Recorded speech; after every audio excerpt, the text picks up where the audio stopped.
Welcome to Examopedia plus where exam phobia ends.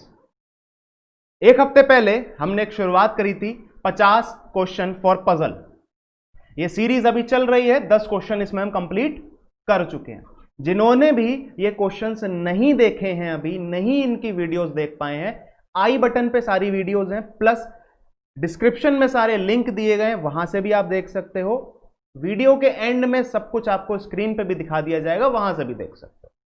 शुरुआत करेंगे आज के अपने 11वें क्वेश्चन से। आपके सामने क्वेश्चन है, बहुत ही सिंपल सा छोटा सा क्वेश्चन लेके आया हूं, ज्यादा हार्ड नहीं है, ज्यादा ट्रिकी नहीं है, इजीली आप इसको 3 मिनट में कर सकते हो। स्टार्ट करो, आपके सामने टाइमर शुरू हो गया है।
जल्दी करिए, जल्दी, फास्ट फास्ट। 1.5 मिनट जा चुका है। ऑब्जर्व करो क्वेश्चन को, इजीली हो जाएगा, बस ऑब्जर्व करने की बात है।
चलिए शुरू करते हैं क्वेश्चन को। काफी इनफ टाइम दे दिया मैंने, अभी टाइमर भी बंद कर दिया था, काफी टाइम दे दिया है इस क्वेश्चन के लिए। अब इसको शुरू कर देते हैं, ठीक है ना। आपके सामने इंफॉर्मेशन दी है कि 7 पर्सन है जो एक स्ट्रेट लाइन में बैठे हैं और हमारे वो कहां फेसिंग करते हैं, सभी के सभी नॉर्थ फेसिंग में हैं। तो इस तरीके से हमने 2 पॉसिबिलिटीज के डायग्राम ले लिए हैं। हमारे सामने यहां पे 7 लोग हैं जो नॉर्थ फेसिंग हैं और यहां 7 लोग हैं जो नॉर्थ फेसिंग हैं, ठीक है। फिर यहां पे हमारे पास 4 इंफॉर्मेशन दी हैं, इनको हमें यूज करके पूरा आंसर बना लेना है। बहुत सिंपल सा एक क्वेश्चन आपके सामने आया है। पहली इंफॉर्मेशन बोल रहा है Q sits third to the right of T। तो T के राइट में Q है थर्ड नंबर पे। W sits second to the right of Q। तो Q के राइट में W है। तो हमारे सामने तो ये 6 पर्सन एज इट इज आ गए। सिटिंग है 7 लोगों की, तो कहीं ना कहीं हम इनको बिठा सकते हैं या नहीं, क्योंकि काफी अच्छा स्पेस ऑक्यूपाई कर रहा है। तो एक पॉसिबिलिटी में ले लेते हैं T को यहां पे, अच्छा, एक और चीज आगे लिखी है, अभी उसको हम बाद में देखते हैं, पहले इसको बिठा लेते हैं। टी, दो छोड़ के क्यू और एक छोड़ के डब्ल्यू। फिर यहां रख देते हैं टी, दो छोड़ के क्यू, एक छोड़ के डब्ल्यू। यही दो पॉसिबिलिटीज बन पाएंगी, इसके अलावा कोई बनी नहीं पाएगी। आगे लिखा है V and R are immediate neighbours of each other, मतलब वी और आर या तो ऐसे होंगे या फिर आर और वी इस तरीके से होंगे। V is not the immediate neighbour of T, ठीक है। अच्छा, अब देखो v is not the immediate neighbour of t, तो t के लेफ्ट एंड राइट में v नहीं आएगा। v और r एक साथ आएंगे। दोनों पॉसिबिलिटीज में देखो कि दो स्पेस कहां खाली हैं, एक यहां पे खाली है और एक यहां पे, मतलब इन्हीं दोनों जगहों में से कहीं पे v और r आएंगे। लेकिन v t का पड़ोसी नहीं है, तो r और v कुछ इस तरह से होंगे, r और v कुछ इस तरह से होंगे, होंगे या नहीं। फिर लिखा है only one person sit between S and P, तो एस एंड पी के बीच में एक पर्सन है। S is not the immediate neighbour of Q, तो एस जो है वो क्यू का नेबर नहीं है, ठीक है। अब देखो दोस्त, एस और पी एस और पी में एक का गैप है, यहां पे तो पॉसिबल है एस और पी का एक का गैप, लेकिन इस वाले केस में एस और पी में एक का गैप पॉसिबल नहीं हो पा रहा है, इसीलिए यह कंडीशन हो जाएगी गलत और कहीं ना कहीं यह कंडीशन हमारी सही रहेगी। अब एस और पी में किसको कहां बिठा लें, उसके लिए यह वाली कंडीशन का इस्तेमाल कर लो कि एस यहां पे नहीं आएगा क्योंकि वो क्यू का पड़ोसी नहीं है, तो पी यहां आ जाएगा, एस यहां आ जाएगा। एक बहुत ही सिंपल सा क्वेश्चन था जो हमारा बनके तैयार हो गया है। बात समझ आई, ठीक है। इसका ये एक करेक्ट अरेंजमेंट है, इसका आप स्क्रीनशॉट ले लो। उम्मीद करता हूं मैक्सिमम लोगों ने सही बनाया होगा। अगला क्वेश्चन है लीनियर अरेंजमेंट का ही है, थोड़ा सा ट्विस्ट लगाया है। इसमें 10 पर्सन हैं, राइट और left, sorry north and south दोनों तरफ फेसिंग है। टाइमर स्टार्ट हो गया है, फटाफट से स्टार्ट हो जाओ और ध्यान दीजिएगा कि जल्दी कर पाए आप, ठीक है ना। अगर 3 मिनट का टाइमर है तो इसका यह मतलब नहीं कि 3 मिनट में ही करना है, कोशिश करिए कि 3 मिनट से जल्दी हो पाए, एक एक सेकंड बहुत कीमती है।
बहुत ही शानदार। कुछ लोग बना पाए, कुछ लोग नहीं बना पाए, कोई बात नहीं। देखो, मेरे पास कुछ लोगों ने मेरे से बातचीत किया कि सर हमसे पजल बन तो पा रही है, लेकिन कहीं ना कहीं हम उसको समय पर नहीं बना पा रहे हैं। एक बच्चे ने मैसेज किया था आज मुझे कि उत्कर्ष नाम है उसका, कि उसने कहा मेरे से, सर मैं बना तो ले रहा हूं और एक बार में बन जा रही है मुझसे, लेकिन मैं with in the time frame नहीं बना पा रहा हूं। तो दोस्त, मेरा कहना यही है स्टार्टिंग में आप लोगों से कि आप अभी पजल बनाने पे फोकस करो, ना कि टाइम पे। अगर आप नए हो तो आप अभी पजल पे फोकस करो कि आपसे वो पजल एक बार में बने, चाहे उसमें आधा घंटा ही क्यों ना लगे। पहले आप बनाना तो सीखिए, उसके बाद ही तो आप टाइम को रिड्यूस करोगे। एफिशिएंसी तो तभी आती है जब आपको काम सीखने को मिल जाए। जब आप काम सीख जाओगे तभी तो एफिशिएंसी आएगी उस काम में। तो अभी सिर्फ आप फोकस करो कि आपसे वो पजल एक बार में बने, और बने डेफिनेटली, ठीक है। फिर वो धीरे धीरे धीरे धीरे आपकी जो एफिशिएंसी है, जो स्किल्स है, जो एक्सेलेंस है, वो बढ़ती रहती है, और वो टाइम रिड्यूस होता रहता है, और फिर आपका जो क्वेश्चन है वो with in the time frame होने लगता है। और स्पीड बनाने के लिए सबसे ज्यादा जरूरी है, वो मैंने आपको बताया था, वो क्या था? Speed test. उसको देते रहिए। जब टेलीग्राम पे हम बातचीत करते थे तो मैं उस टाइम पे, आज से कुछ 15-20 दिन पहले तक, आप सभी लोगों से स्पीड टेस्ट का स्कोर कार्ड मांगता था। लेकिन अब पिछले 20 दिनों से कोई स्कोर कार्ड डिमांड नहीं किया है ना, शायद इसीलिए आप लोग नालायक हो गए। कुछ बच्चे हैं जो अभी भेजते हैं मुझे, कुछ बच्चे हैं जो स्पीड टेस्ट बिना कहे भेज देते हैं मुझे, लेकिन बाकी लोग नहीं भेज रहे हैं। तो स्पीड टेस्ट देना शुरू कर दीजिए। आज है सैटरडे, कल है संडे, मंडे को मुझे स्पीड टेस्ट चाहिए। इस क्लास से पहले 6 बजे वाली क्लास से पहले मुझे स्पीड टेस्ट का स्कोर चाहिए टेलीग्राम पे, ठीक है ना। इस क्वेश्चन पे आ जाते हैं फटाफट से, इस क्वेश्चन का आंसर देखते हैं। हमारे सामने क्या रहा है? 10 पर्सन है, जिसमें कुछ पर्सन नॉर्थ फेसिंग है, कुछ पर्सन साउथ फेसिंग है। तो इसका कुछ इस तरीके से हमने बेस तैयार कर लिया है कि भैया यहां पे बैठेंगे साउथ फेसिंग वाले, यहां बैठेंगे नॉर्थ फेसिंग वाले, यहां साउथ फेसिंग, यहां नॉर्थ फेसिंग, ठीक है ना। इस तरीके से दो पॉसिबिलिटी ले ली है। तो नॉर्थ फेसिंग कौन कौन देख रहा है? M N O P Q, ठीक है ना। इस तरीके से हम इसीलिए लिख लेते हैं ताकि हमें पता चलता रहे कि हाँ भाई कौन सी लाइन में कौन है, और यहां पे कौन है? A B C D E, ठीक है ना। अब आगे देखते हैं क्वेश्चन क्या कहना चाह रहा है। 2 person sit between M and P। M और P में 2 पर्सन हैं। M sit at one of the extreme and. Simple हो गया। क्या सिंपल हो गया? M को रखिए यहां, P को रख दीजिए यहां। इस वाले केस में M को रख दीजिए यहां और P को रख दीजिए यहां। हमारी ये इंफॉर्मेशन हमने यूज कर ली। बोल रहा है immediate neighbours of P faces B। तो P का जो इमीडिएट नेबर होगा वो ये होगा, इस वाले केस में ये होगा। तो P का जो नेबर है वो किसको फेस कर रहा है? B को फेस कर रहा है। अब मुझे नहीं पता कौन सा नेबर, तो वो आगे की कहानी जब हम पढ़ेंगे तो हमें समझ में आ जाएगा। 2 person sit between B and D, मतलब B और D में 2 पर्सन हैं। अब दोस्त ये बताओ, अगर P का ये वाला नेबर के सामने B को बिठाला जाए तो क्या B 2 छोड़ के D कभी भी पॉसिबल होगा? नहीं होगा। मतलब फाइनल क्या हो गया कि B हमारा यहां होगा और 2 छोड़ के D हमारा यहां होगा। सेम एज इट इज इस वाले केस में B हमारा यहां होगा और D इधर आ जाएगा, ठीक। अब हमारे सामने सवाल क्या आया है? A and C are immediate neighbours of each other. तो A and C are immediate neighbours of each other. C और A भी हो सकते हैं। C does not sit opposite to P। अच्छा देखो, A और C दोनों एक साथ आने हैं तो वो तो यहीं पे आ पाएंगे ना, जिसमें बोल रहा है हमसे C does not sit opposite to P, मतलब C यहां नहीं आएगा, C यहां आ जाएगा, A यहां पे, A यहां पे, C यहां पे, बचा हुआ E वो यहां आ जाएगा, ठीक है। देखो हमारे पास आंसर आ गया, लेकिन अभी इसको कंप्लीट कर लेते हैं। E sit third to the left of A. E sit third to the left of A. अच्छा, इसको हम बाद में देखेंगे. E sit, अब यहां लिख लेते हैं. E sit third to the left of A. A के लेफ्ट में E है थर्ड नंबर पे. आखिरी लाइन बोल रहा है Q sit second to the right of N. तो Q sit second to the right of N. N के राइट में सेकंड, N के राइट में सेकंड Q, N के राइट में सेकंड Q. यहां पे आ जाएगा O और यहां पे आ जाएगा O. ठीक है, हमने सारी इंफॉर्मेशन कर ली. बस हमारी ये इंफॉर्मेशन अभी बची है कि A के लेफ्ट साइड में E होना चाहिए तीसरे नंबर पे. दोस्त ये बताओ, ये वाली लाइन साउथ देख रही है ना? अगर साउथ देख रही है तो इसका लेफ्ट किस साइड होगा? इस साइड लेफ्ट होगा और इस साइड राइट होगा. मतलब A के इस साइड में E होना चाहिए थर्ड नंबर पे. तो इस वाले केस में देखिए, A के क्या लेफ्ट साइड में है E? नहीं है, क्योंकि A साउथ फेसिंग कर रहा है. तो A का ये हो जाएगा राइट हैंड, ना कि लेफ्ट हैंड. अब इस वाले केस में देखो, क्या A के लेफ्ट साइड में E है? हाँ बिल्कुल है. तो ये वाला केस हमारा सही हो गया, ये वाला केस हमारा गलत हो गया. एक पॉसिबिलिटी हमारी सही हो गई. आंसर आप चेक कर लो, ये आपका एक करेक्ट इसका अरेंजमेंट बन जाएगा. ठीक है, देखो आज के क्वेश्चंस उन लोगों के लिए मैंने रख दिए जो लोग कह रहे थे सर अभी हमसे हो नहीं पा रहे हैं. तो थोड़ा सा इजी रख दिया है. बीच बीच में इजी, बीच बीच में मॉडरेट, बीच बीच में हाई चलता रहेगा. अपना लेवल वेव्स के थ्रू, वेव्स के तरीके से ऊपर नीचे होता रहेगा. ठीक है ना?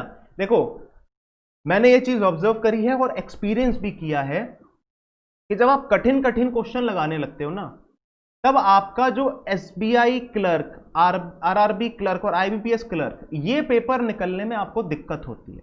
क्यों? क्योंकि आप बहुत ज्यादा टफ लगाने लगते हो, आसान लगाते ही नहीं हो.